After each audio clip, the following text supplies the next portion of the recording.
You have a version of yourself you believe in, your values, your limits, the things you'd never say, the things you'd never do. But I want you to think about the last time you were with your friends.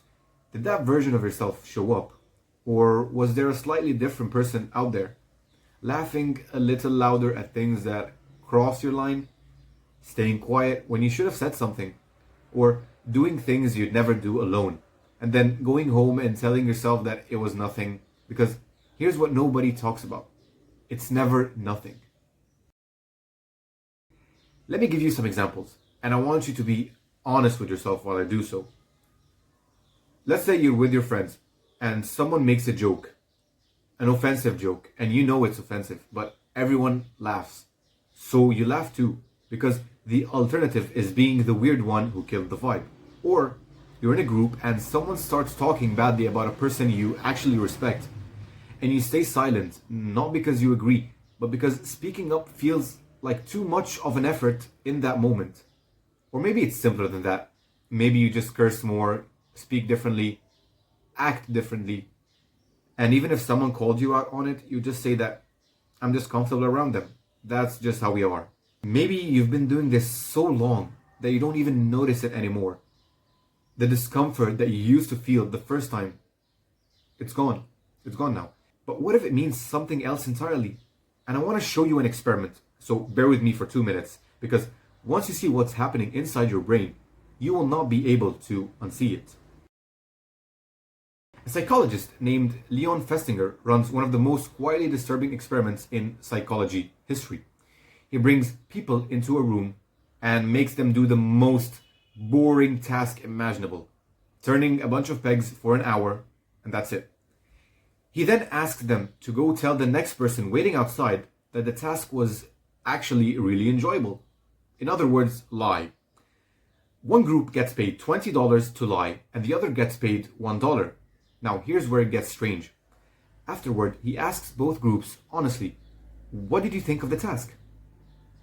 The people paid $20 said that it was boring, obviously, because they had a reason to lie. The money explained it. There was no conflict there. But the people paid $1, they said that the task was actually kind of interesting. Nobody pressured them. Nobody hypnotized them. Their own brain just quietly rewrote their experience because $1 wasn't enough of a reason to have lied. So instead of living with the thought that I just lied basically for nothing, their mind resolved it in the only way it could. It made the lie true. That's what your brain does when it can't live with a contradiction. It doesn't fix the behavior. It changes the belief silently without asking you. So Festinger called this cognitive dissonance, and it's running in your life right now without you knowing. The experiment happened in a lab. Boring task, $1, researchers, and a bunch of clipboards, but it feels a bit distant, right? But here's the thing, the mechanism is the exact same. And it's not in a lab, it's in every group chat, every hangout, every moment you did something that didn't sit right, and then you told yourself it was fine. The only difference is, the stakes in the experiment was a boring task, but in your life, it's your values. And in the experiment, the justification was just $1. However, in real life, the justification is belonging, being accepted, and not feeling accepted is a stronger force than just $1. Now, here's how it actually happens, because it doesn't just happen all at once. The first time you do something that contradicts who you are, you feel it. There is friction, small discomfort. But if you justify it once, it's just this one time. It's not that deep. And the dissonance disappears. Your brain resolved it. The second time is easier, and so on and so forth. Not because the action is okay, but because your threshold quietly moved, and something shifts. Your brain stops justifying individual actions. It goes deeper. It stops saying that this is an exception, or it just starts saying that maybe I was too rigid before. Maybe this is actually who I am. You didn't choose to change. There was no moment you decided this. You just kept resolving small discomforts one at a time, each one feeling harmless, until one day the person you used to be is just gone. And the terrifying part is you won't feel it happening because your brain is too busy making sure that everything feels consistent, because That's its whole job. Not truth, but consistency. And then comes the final stage, the one that locks it in. You start to see your old values as naive.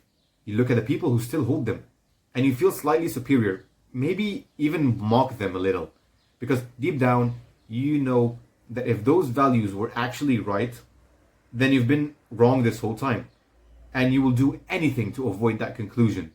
So it doesn't just change you, it makes you defend your change. So what do you do with this? I'm not going to give you a 5-step plan because this isn't the kind of problem that you can just, brush off. And you need to understand that this is a survival mechanism. It's built into how your brain processes contradiction.